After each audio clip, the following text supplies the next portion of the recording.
Hello and welcome to this edition of Consciousness Raising Online. Today's topic might be unpleasant for some. In fact, some might even consider it depressing. But I think it's something that we definitely need to get a better picture of the bigger picture, because it doesn't just affect us now, it's going to affect us all into the future for some period of time. That's the subject of refugees or displaced people across the planet. And one of the things that the present residents of 1600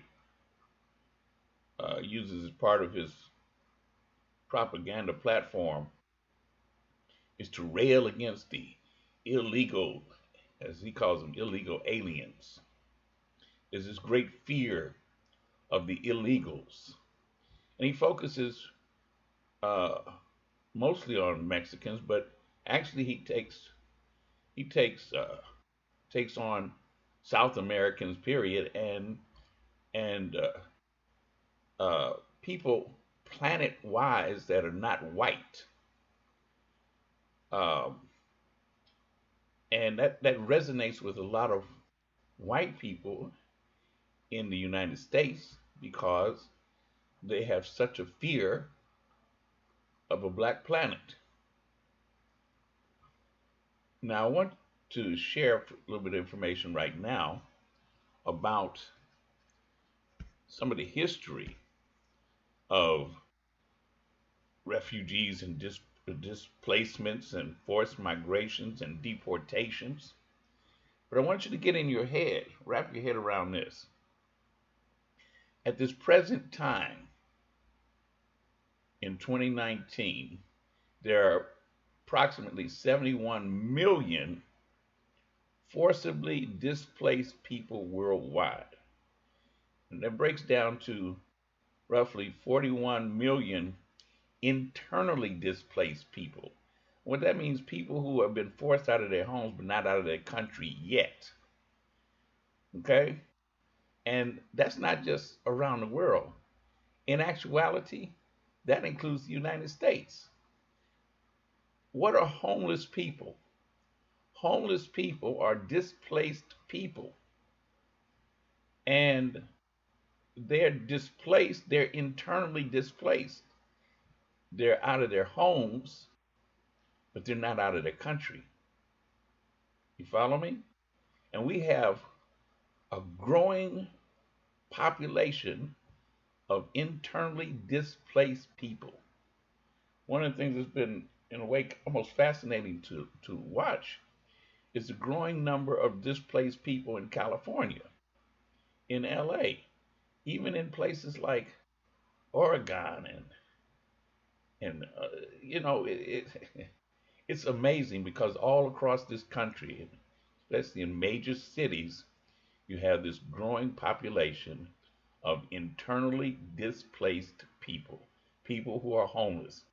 If they live in their cars, if they live on the street, they're displaced because they're homeless.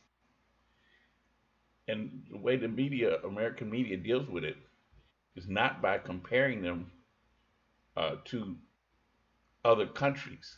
They treat them separately, like our homeless is something different. No, it's not any different. They're part of that 41 million internally displaced people. Now, in terms of refugees, talking about 26 million refugees. And what essentially a refugee? A refugee is somebody who's displaced, but displaced out of their country. Okay? They've been pushed or forced to leave their home and their country.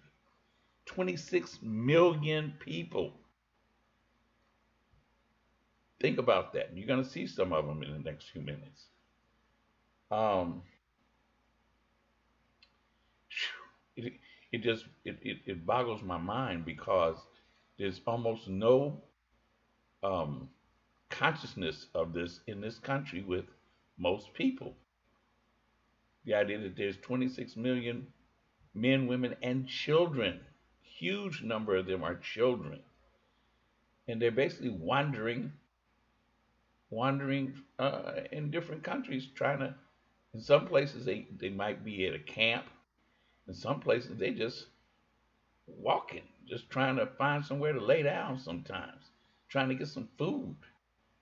Um, it's unbelievable. All right, and also in terms of asylum seekers, there's 3.5 million of them. Now these are people who have managed to get to a country that is accepting people for asylum. That's what's going on down here at the border with Mexico and the United States. Is that for years that has been one of the entry points for people seeking asylum, not just from Mexico, but South America, from Africa. Uh, and there was a process. Now, what the present resident has done, he has totally disrupted that process and turned it into what he likes to call a humanitarian um, issue, while to his base he calls it an invasion of the illegal aliens. You know, it's not an accident that there are huge numbers of people. We're talking about families, or we're talking about women with children that are trying to get asylum through the Mexican border, and especially from South American countries where the United States has been instrumental in destabilizing these countries. Uh, Venezuela, El Salvador. You just look at the map and you'll see these countries where the United States intelligence agencies have been destabilizing these countries for years, creating a situation where people are forced to flee their homes and flee their countries. See, it's not uh, by it's not by magic or accident that this is happening. It's part of a years of practice, years of things taking place, of which the United States government has had a big hand. So let's understand the 71 million people who are forcibly displaced people worldwide. Let's back up a minute because, again, it hasn't always been like that. This country for a long time was very much into allowing people to flow into the United States like crazy. But you know where they mostly came in from? New York, Ellis Island. Between 1892 and 1954, Ellis Island served as the main point of entry for millions of immigrants, one of the largest human migrations in history. If you notice, I just said migration, not forcible, voluntary migrations. And in the first 30 years, roughly from 1892, 02, 12, 22 to about 1922. Um, it saw millions, nearly 25 million people, immigrants from Southern and Eastern Europe. You follow me? Southern and Eastern Europe. White people. They came here by the ton. In fact, check this out. If you were to check, so now this is a US government statistic, that something like 40% of ethnic Europeans, people from ethnic European backgrounds in the United States, nearly 40% of them, they can trace their family history back to Ellis Island. Yeah, they came here through Ellis Island. See, don't let it get past you because this country welcomed them here. Talking about millions. And listen to the stories of a lot of the white people. They talk about their especially here's how you really hear it. If you say talk about reparations, then you'll hear white people jump into that saying, "Well, I had my people that had nothing to do with slavery. My people came over here with nothing from Europe. They came over here to Ellis Island and started out with nothing. They built their businesses and this, that, and the other." And you find out how many of them stake their claim to Ellis Island, the immigration station. So that's one of the big differences in terms of how this worked. Now, I'm going to share something with you. It was different when it came to the other border. Now, I'm going to let you see this as we talk because we need to understand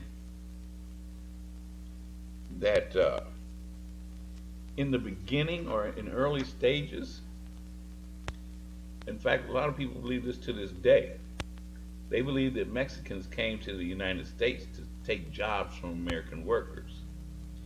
But there was time periods when Mexican workers were invited into the United States to work in the fields. In 1942, there was something called the U.S. Mexican Farm Labor Program, also known as Operation Bracero, after the Spanish term that means manual labor. 1942. And this program brought Mexicans into the United States on a legal basis in exchange for guaranteed wages and humane treatment. Okay? This was legal. They brought the Mexicans in. Now, show you how the United States is. That was 1942. By 1950, roughly, they had changed their minds. In 1950, there was a new program. And believe it or not, it was called Operation Wetback. Wetback. It's a term that today they don't even use. You can't even find it being used because it's considered a racial slur or ethnic slur to be more accurate. But yeah, they started rounding up the same Mexicans they had let into the country legally to use them as workers. And then either they felt that too many of them was here or something. So they started a roundup. And I want you to understand something. By 1955, that program was rolling like crazy. And they had literally rounded up thousands of people who were assumed to be Mexicans and were assumed to be illegal. I need you to understand this. With Operation Wetback, it was the biggest mass deportation of so-called undocumented workers in United States history. as many as 1.3 million people uh, are supposedly have been swept up during the Eisenhower era. That's who was president, Eisenhower, and it was designed to to root out undocumented Mexicans from American society. They used military style tactics, and what happened was that a lot of them were American citizens. Yeah, um, and they even had the help of the Mexican government because the Mexican government wanted some of these people back to help with a worker shortage in Mexico. So I want you to hear this because this was deep. This is somebody talking who was there.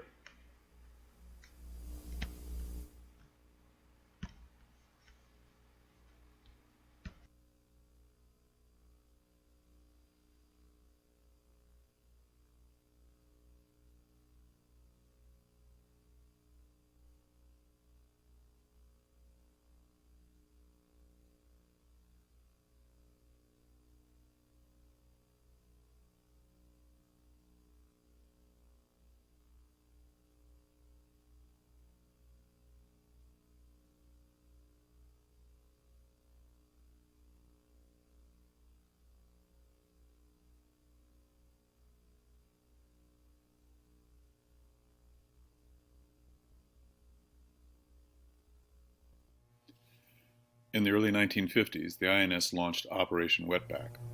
This was a continuation of the infamous repatriations begun in the 1930s when more than 100,000 Mexicans, U.S. citizens, legal residents, as well as suspected undocumented immigrants were rounded up and deported by the U.S. Border Patrol with help of the U.S. Army and local police.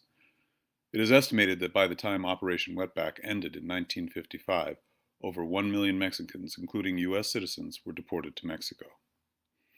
But Operation Wetback also affected Mexican Americans who were U.S. citizens. I was a student attending San Diego High School in the early 1950s. Frequently, the police would stop me as I was coming home from school, and sometimes they would put me in jail and then turn me over to the Border Patrol for deportation. This happened about 2 or 3 times a month. The fact that I was a fifth generation U.S. citizen didn't seem to matter.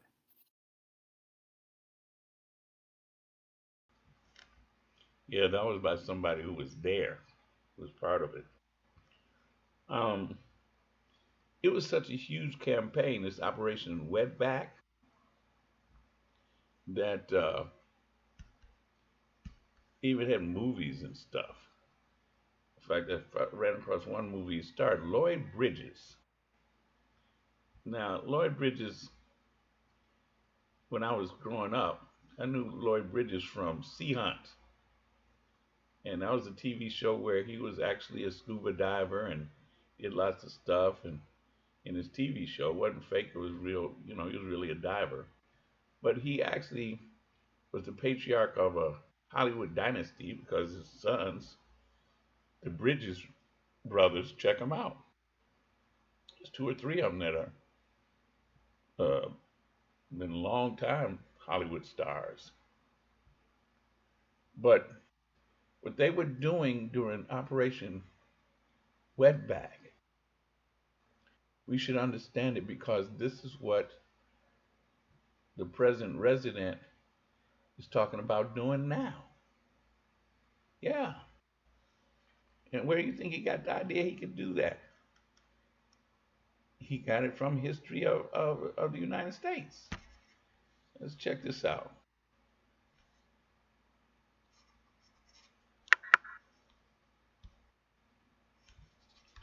Operation Wetback. No dogs, Negroes, or Mexicans. Think there's something? Uh, 1949, the Border Patrol seized nearly 280,000 illegal immigrants. By 53, they've grown to over 865,000. Wow. Um, what resulted was Operation Wetback, devised in 1954 under the supervision of new Commissioner of the Immigration and Naturalization Service, General Joseph Swing. Swing oversaw the Border Patrol and organized state and local officials along with the police. The object of his intense border enforcement was illegal aliens, but common practice of Operation Wetback, which is an ethnic slur against Mexicans. So Operation Wetback focused on Mexicans in general. Okay. In 1954, the agents discovered over 1 million illegal immigrants. In some cases, illegal immigrants were deported along with their American born children who were by law U.S. citizens. They adopted the practice of stopping Mexican looking citizens on the street and asking for identification. Okay? Do y'all understand how this is not new? It's not new. Heck, we go back far enough, we'll see how stuff we do, and we know this. With black people, there was stuff going on, still going on today, where we had to have our papers. Okay? Mm. Um, let's talk about another historical forced migration, something called the Trail of Tears. The Trail of Tears was a series of forced relocations of Native Americans in the United States from their homes in the southeastern United States, Florida and West Georgia and all of that over there, Savannah, to areas west, usually west of the Mississippi, that have been designated as Indian Territory. Um, the forced relocations or forced migrations were carried out by government authorities following the passage of the Indian Removal Act in 1830. And in that process, they made them walk. They suffered from disease and exposure and starvation, and a lot of people died on their way. And these forced removals included members of the Cherokee, the Muskogee, Creek, Seminole, Chickasaw, and Choctaw nations, as well as, in many cases, they had enslaved Africans who were part of their tribes, and they went too. Um, they were forced to march, and the largest one was the Cherokee removal in 1838.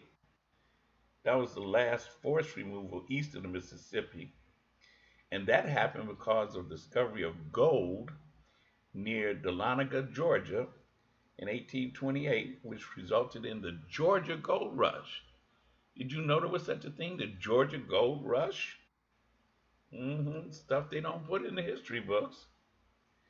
And approximately 2,800 to 3,000 of the 16,500 relocated Cherokee died along the way. Yeah, that's deep.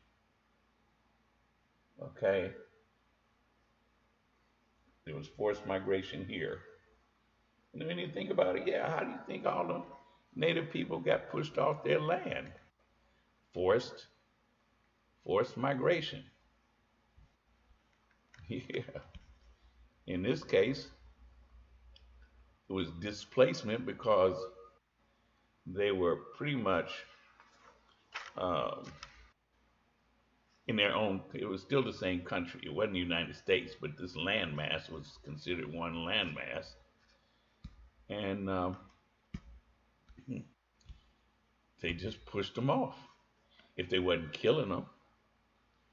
Now today, in today's world, we have many countries in the so-called Middle East,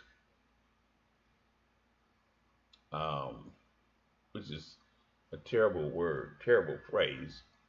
Just think about it. If there's the Middle East, where's the Far East? Where's the close up East? you go back in history, you'll find that there was a term Far East at one time, but Middle East is a part of the process of trying to remove certain countries from Africa.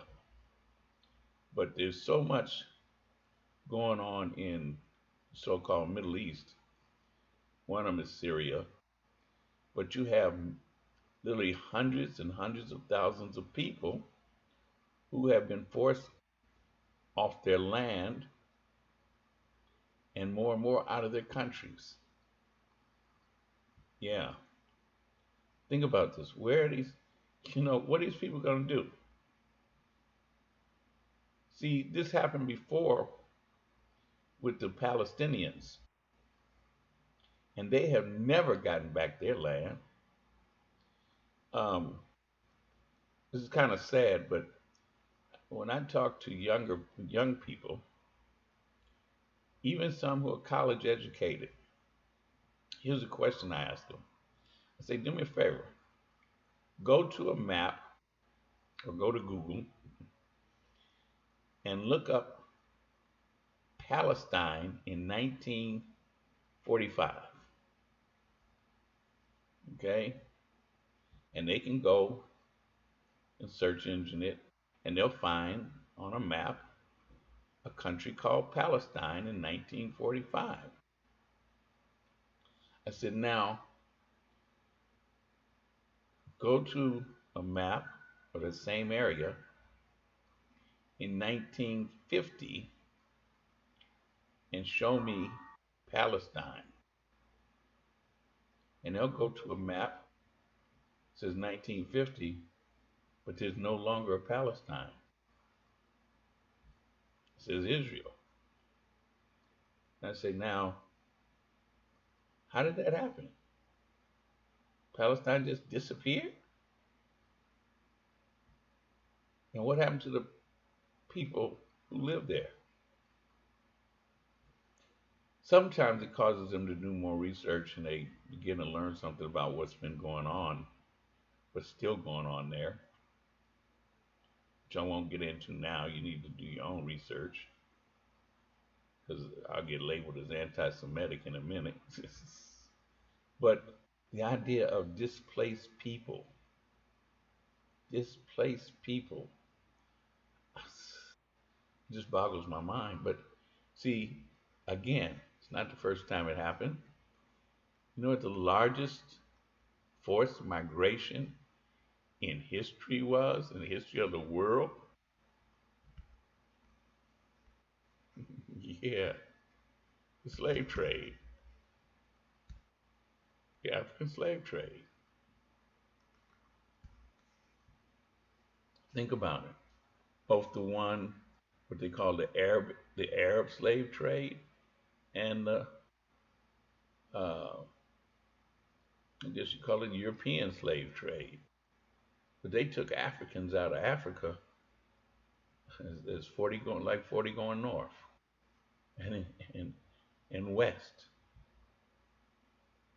by the millions, millions. They try to liquidate Africa. And I want to say it right here for those that don't understand this. They didn't take slaves out of Africa. They weren't slaves. They were people of all types of people. People who part of communities that went back centuries. Okay? And they took the land from top to bottom of Africa. Okay? One of the largest forced migrations in the history of the world. And when we got, see, we weren't the only ones. Those of us over here in the United States, we're a small group of Africans who were taken. We've grown over the years, but we don't match the ones that were taken to Brazil, for an example. And the sad part is we still have forced displacement going on today. Um, in the Congo, and it already took place in South Africa. What is known as South Africa today is actually the southern part of Africa, which was many different countries. But when the Europeans came over there, they took that land, moved the black people off the best land, took the best land, and moved black people into groups of folks, and then made it one country and said, all of y'all belong to us. Yeah, think about it. It wasn't when it was black people, it wasn't called South Africa. No, the Europeans made that up. And that's why there's so much conflict, because you have different peoples, different nations who have been forced into a situation where they're supposed to be one nation with no recognition of who they are historically. That's what we have to understand about South Africa. You're not going to solve that, you know, that easily, especially when the white people still control all the economics and all the industry, all the resources. You know, we have oh, so much displacement all over Africa. They have moved us from one part of the continent to the other and tried to starve us, disease us to death, but still we survive. But we want to thrive. So, as I said at the beginning, that some might see this as depressing, um, but it is something I think we should know, especially the history of deportations and displacements and forced migrations and all these refugees in the world. See, this is not going to be solved overnight. And there are a lot of people in the United States who think that we won't be, that we won't have to answer to this worldwide. But I say this to you, understand this clearly. In the world, there's X amount of resources, okay? The United States, which is less than 5% of the world's population, the United States controls 40% of the world's resources and uses 20% of the world's resources. 20%, at least 20% of the world's resources we use. Now, what that has meant in the past is that other countries, they had to do with far less resources than what their numbers said, because the United States controlled and utilized their share. But as countries become stronger and independent, or are able to demand their resources, then that means that people in the United States are going to have to live with less, more in proportion to their numbers. But this is how this works. The rich and the wealthy, they're going to keep getting and using more than their fair share. And it's the poor and so-called middle class that will have to fight more and more with each other over a shrinking resource base. And the politicians will continue to uh, seek to cause the poor, and especially the white poor and so-called middle class, to believe that it's these undeserving illegal aliens in these other countries that are undeserving taking their resources, what they believe is rightfully theirs. And so there will be more fighting, more destruction, more homelessness, more displacement. Remember what I said earlier?